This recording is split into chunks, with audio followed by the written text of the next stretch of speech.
What's up everyone, Mainly Hockey Cards here, and today I want to talk about several underperforming veteran players whose young guns could see an uptick in value during this coming season.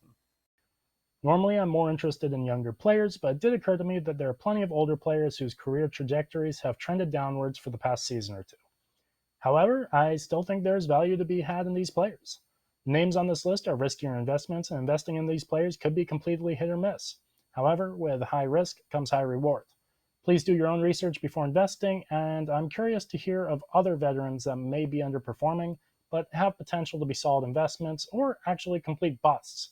The order of this list will be from cheapest to most expensive investment, and I should mention that I have no stock in any of these players, nor am I a fan of these teams.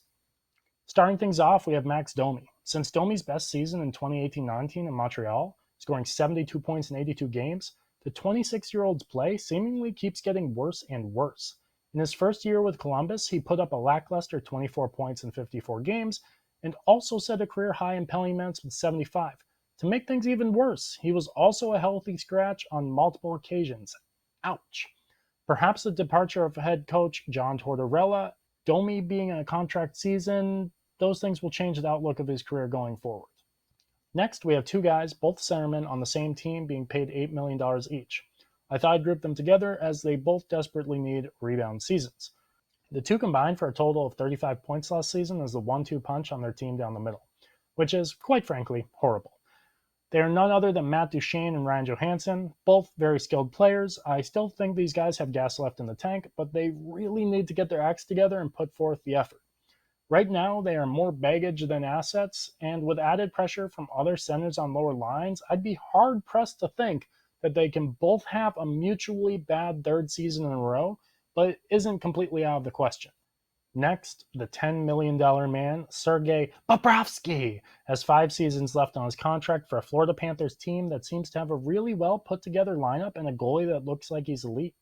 Unfortunately, that elite goaltender is Spencer Knight, as Bobrovsky has been nothing short of bad the past 2 seasons. Bobrovsky has always been a wildly inconsistent goaltender, with putting up absolutely amazing numbers in some seasons, which has led him to 2 Vezina trophies, and some absolutely horrible numbers in other seasons. With Spencer Knight waiting on the cusp and the Panthers gearing up for a deep playoff run, will all the stars align and see Bobrovsky have a stellar season, or a season that will most likely result in him being bought out? We will see. This next guy requested a trade from the St. Louis Blues earlier this year. Vladimir Tarasenko has been one of the faces of the Blues for almost a decade, and while he was a key contributor in the Blues Stanley Cup Cinderella story, he really hasn't done much since then.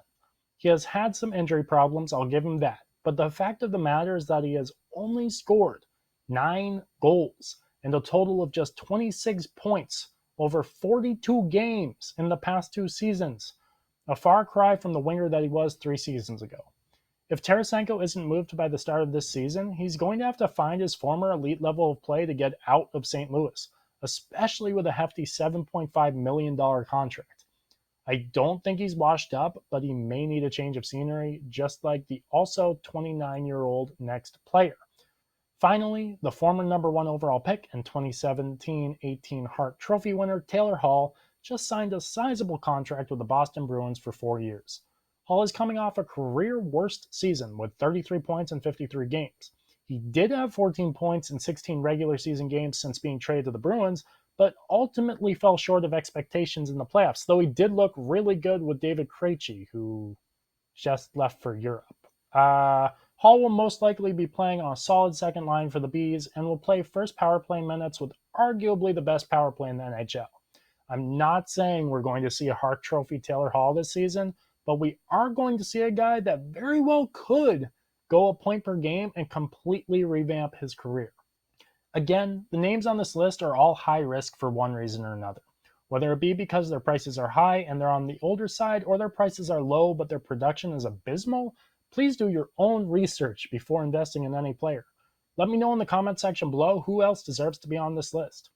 If you enjoyed this video, consider subscribing. It's free and you can always change your mind later. Enjoy your week, everyone.